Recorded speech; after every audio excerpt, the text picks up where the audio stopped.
remember a time early in my career, I was about 24, and I went to do a seminar in Boston.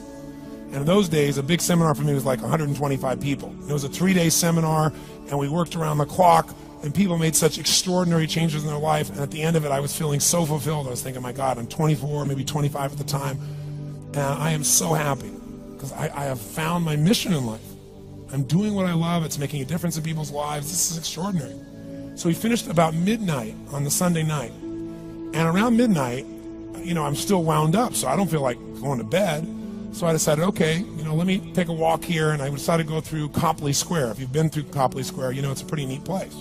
Because in Copley Square, you can look up and you can see buildings that were here before we were known as the United States, and beside them you see skyscrapers that are new. It's a pretty cool place. So I'm walking around midnight on Sunday night. There's nobody in Copley Square midnight on Sunday night. And I'm walking along, and I see this guy in the distance, and he's kind of stumbling back and forth between the gutter and the sidewalk. He's got a long trench coat on, his head's down like this. He's holding a brown bag, and I can start to smell him even before I get there, and I'm thinking, this guy's obviously drunk. And as I started to get closer, I thought, I bet he's going to beg me for some money. And sure enough, whatever you focus on life tends to happen, doesn't it?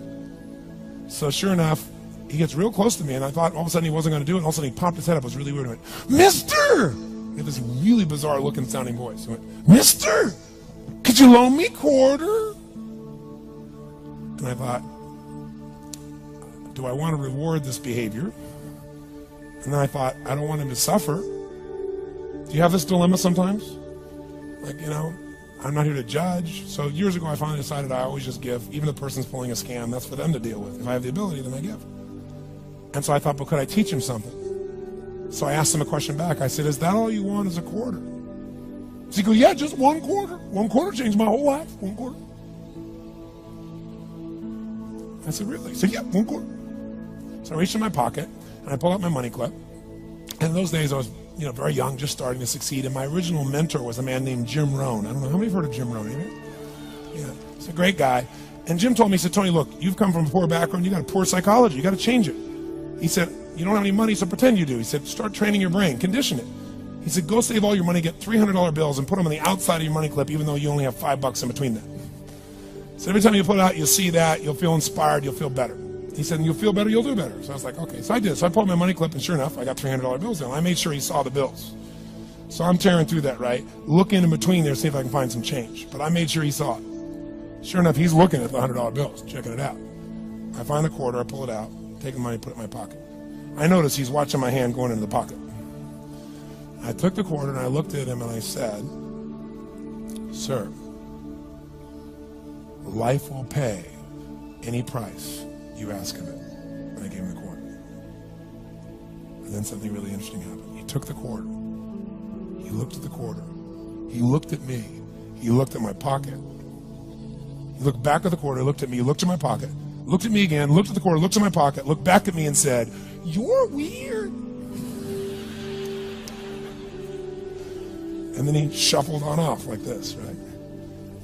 And I thought to myself, wow, what's the difference between him and me? I mean, I was 24, 25 at the time, doing what I love most, have my mission in life, and he's in his early 60s, drunk on the street begging for quarters. What's the difference? And I thought, well, maybe God's blessed me because I'm such a good person. I thought, oh, and he's such a bad person, that's such bull.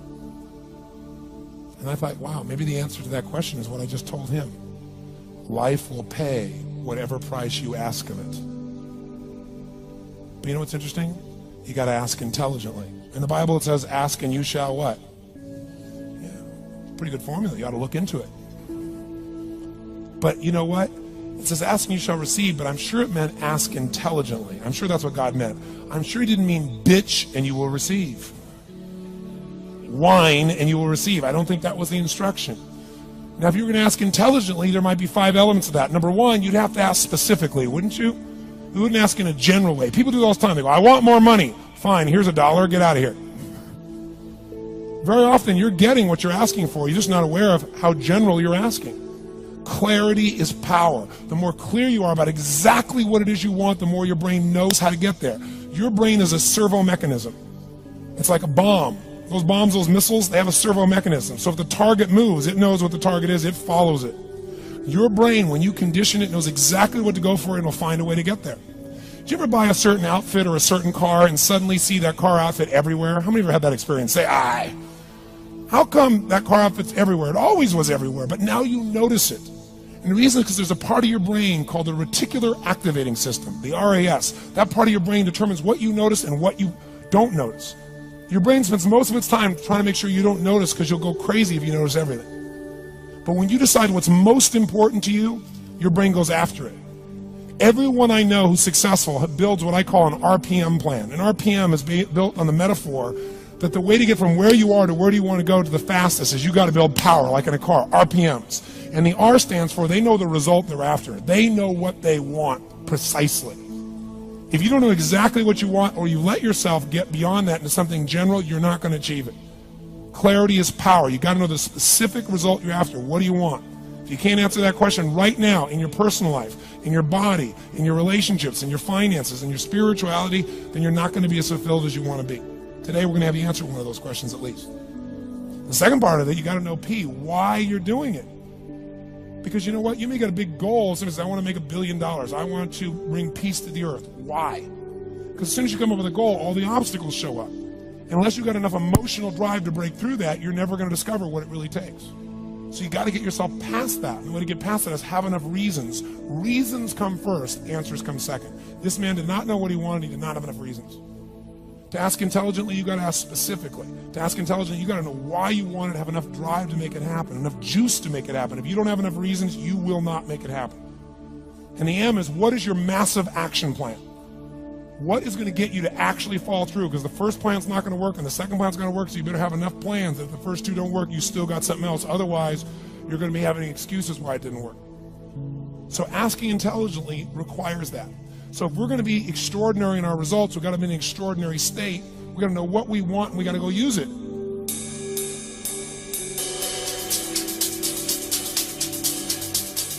I've always wanted to know the answer to a question. I've been obsessed by the question of what makes the difference in people's lives. I was not popular in school. I loved people. So I was passionate about figuring out what's the difference in people. You know, why is it that some people are given everything? You know, the type, they really do have parents that love them, that are there for them. They have tremendous educational background. They have all the economic resources, and they end up spending their life going in and out of a rehab. You know, they had all the resources. And then you meet somebody who's been, you know, abused, or no one's been there for them, or they've been physically abused or sexually abused, or the worst things you could possibly happen to a human being. And they turn out to be some of the finest human beings you'd ever meet in your life, who are out there working to help other people and make a difference. So we all want to believe that our lives have turned out because of our biography. And the reality is we can all find people with a horrible biography who have an extraordinary life, and we have people with an extraordinary biography who have a life that none of us would want to trade with. So what's the real challenge? And I believe that the challenge in relationships and in life in every area is emotional fitness. That it starts with how emotionally fit you are in a relationship. And there are patterns that make people emotionally unfit. There are patterns that make people frustrated. There are patterns that make people depressed. There are patterns that make people angry. There are patterns that make people feel sorry for themselves. And there are also patterns that make people compassionate, playful, physically passionate, emotionally strong. You know, there are different patterns, and they stand out to you when you've been around that many people. So I've had now 50 million people get my books and tapes, but I've been with 3 million people face to face from 80 countries. And when you're around those many people, the pattern becomes clear. And I've been able to use those patterns, and that's what I want to kind of expose you to tonight. And frankly, you know, I think these patterns are common sense. But, you know, how many of you notice that common sense is not too common? You know, everybody's like, oh, yeah, that's simple. But, you know, a lot of people say, I know this stuff. Well, if you're not doing it, you don't know it. You understand it. And understanding and $3 will almost get you a cup of Starbucks these days, you know? It's really nice to understand things, but that doesn't change anything. You got to get in your body and actually do it. But I've learned enough of these patterns that now, over the last, 20 years or so of the 30 years of my career, I'm the guy that gets the call when the fire starts. You know, when the athlete is burning down on national television and something's got to be done right now to turn them around. And, I either get them or I don't. And for 30 years, I've gotten them. That's how I've built my reputation. And that you've got to produce results right now. And I'm able to do that because of an understanding of these need structures I'm going to talk to you about. Or I get the call when the child's going to commit suicide, or the adult. And in 30 years, knock on wood, I've never lost one suicide in 30 years. It doesn't mean I won't someday, but I never have, not one single time out of the thousands of suicide attempts. And it's again because of understanding these needs I'm going to talk to you about. I get the phone call, in the middle of the night, true story, and it's the President of the United States saying, Tony, they're going to impeach me in the morning. What should I do? And I say, could you have called me sooner? True story, So in the experience of looking to make those changes and looking at how to change, same thing in relationships, couples that are gone, the films that I wanted to make with Chloe said, let's not make films with couples that have troubles. Let's make couples that look like they've gone beyond the edge. By anybody's estimate, there's no way to turn it around. Because by that extreme, when someone watches the film, they look at their own life and they go, oh my God, these people can do it. And they did here, I could do it too. That's the contrast we want. But the basis of all that I do comes down to knowing that the difference in your life, your relationship, your physical life, your emotional life, any aspect of your life comes down to this sense of psychological strength or emotional fitness. And what I mean by that is this. Discipline never works long term. Never. What works is when you become addicted to something positively new. You trade one addiction for another. When you shift from having to doing something to wanting to do something. So our focus is how to make that happen. But I'd say this to you. If you want to change a relationship, the number one thing you have to do is master your own emotions. If you don't do that, forget it. There's no hope. And what's wonderful, though, is it's easy to do if you know how. But none of us have ever been taught really emotional leadership, emotional management is the very minimum, much less how to direct and shape ourselves. I don't mean faking your emotions. I don't mean pushing them down. I don't believe in positive thinking, although you may think that from watching, some of the media coverage. I am not into positive thinking. I'm not here tonight to tell you to go to your garden and say, there's no weeds, there's no weeds, there's no weeds, there's no weeds. I'm very clear that I believe that life is about leadership and being truthful to yourself. And so I believe, number one, that the mandate for any great relationship and the mandate for anybody to lead their own life and not be a follower is you got to see things as they are, but not worse than they are. Because that's where most people go. That's where they go in relationship. That's why they start to tear it down. That's why the relationship starts to break down, because people get scared when it isn't working out, and then they make it worse than it is so they don't have to try. Because they don't want to try again and be disappointed. They don't want to feel that sense of rejection. They don't want to feel that sense of failure.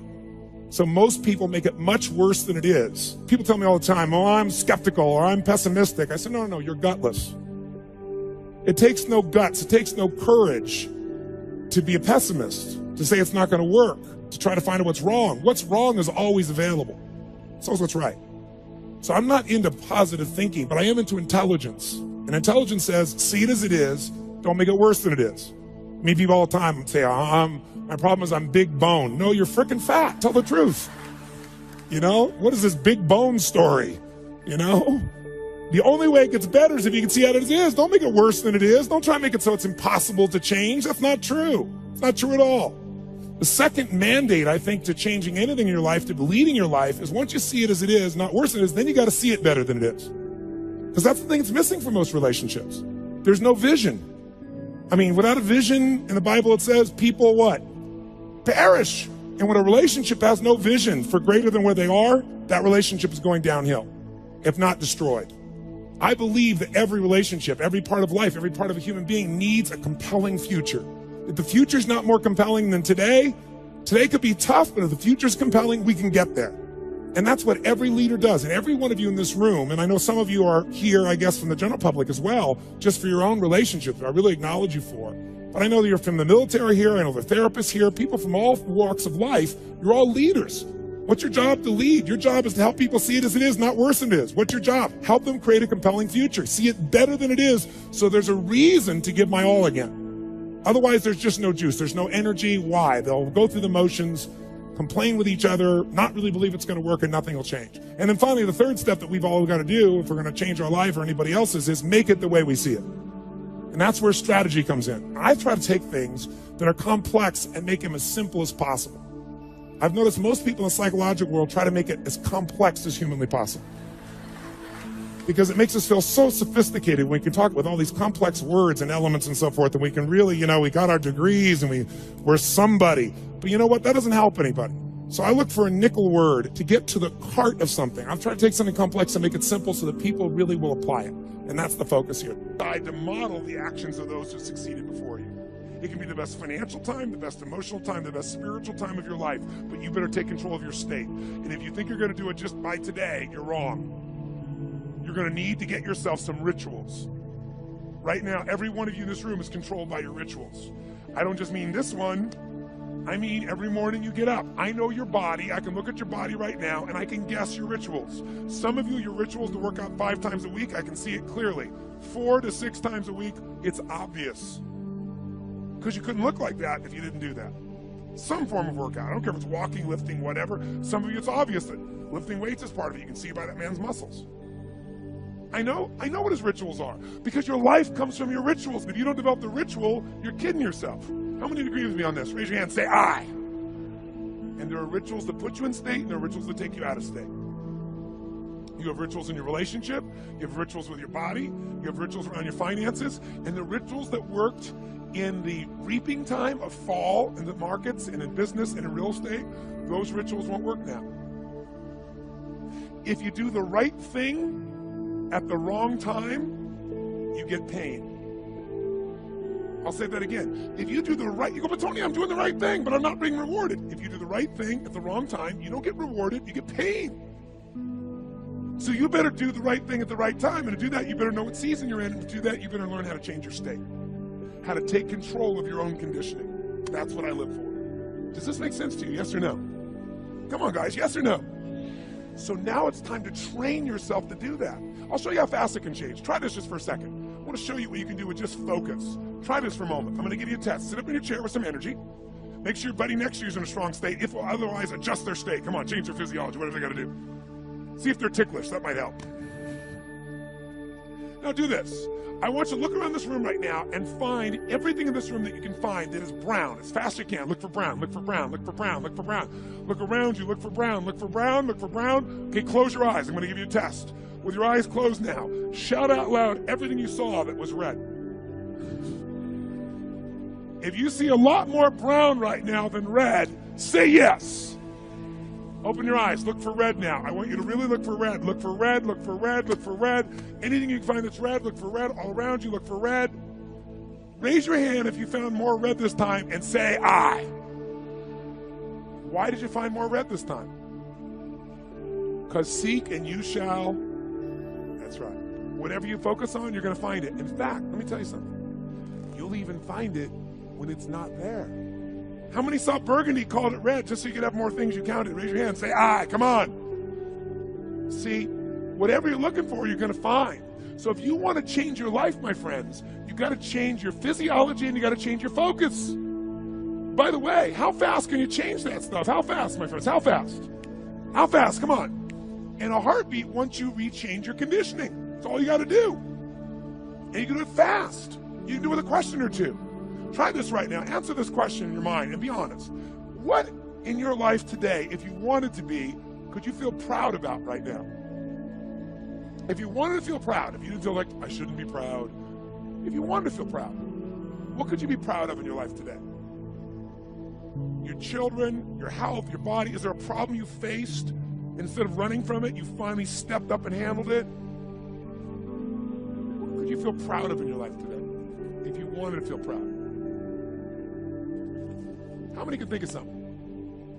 And when you think about this thing you're proud of, what about that makes you feel proud? What do you focus on that makes you feel proud? How do you breathe when you really start to feel proud? What's the kind of look on your face that starts to happen when you let yourself feel proud? Yeah. How's that feel?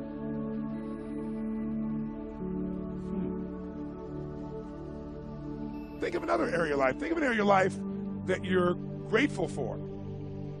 Or, I'm not grateful. If you wanted to be grateful, what's an area you could feel grateful for? What could you feel grateful for if you really wanted to feel grateful? How many can think of something you can feel grateful for? Let me see your hands. And what about that are you grateful for? What do you focus on that makes you feel grateful?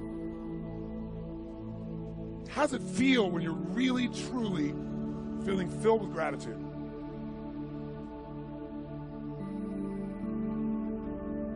Here's one. If you wanted to be excited about your life right now, and you were willing to be excited, you're willing to buck everybody else's trend, What could you feel excited about in your life if you wanted to feel excited? What could you get excited about if you're really focused on it and you really took it in? And you weren't in a negative place. What could you get excited about if you wanted to be excited in your life?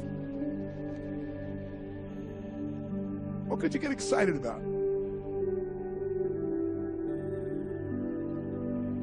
How many of you can think of something you feel excited about right now? Raise your hand. Let me see your hand. Say I. When you're really excited about it, what about that excites you? Or when you're really excited, how do you feel? How do you speak? What's your life like? By the way, when you're excited, does it tend to touch other people? Yes or no? Absolutely. By the way, do people have a tendency, by the way, who feels different right now than just even a couple moments ago? Raise your hand and say, I. Why? Because focus is controlled by questions. If you ask a different question continuously, not once, continuously, you will get a different answer. If you ask a lousy question, you get a lousy answer and a lousy state. Somebody says, why does this always happen to me? It doesn't always happen to you, but the brain's like a computer. Ask it a question, it'll have to come up with an answer because you deserve it, you idiot.